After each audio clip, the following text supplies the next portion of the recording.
food review at Taco Inc., St. Mary's, Pennsylvania. Look at this beautiful burrito. And I have never seen its equal.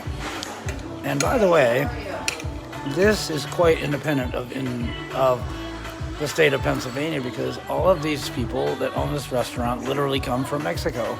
These are all their own recipes that they brought and imported really from Mexico to St. Mary's, and they now own the restaurant. They're fantastic servers, they're fantastic cooks, and it's a very pleasant place to eat, and the food is second to very few anyways. It is really good.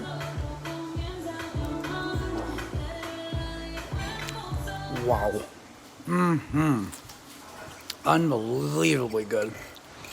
The last time I had chicken soup,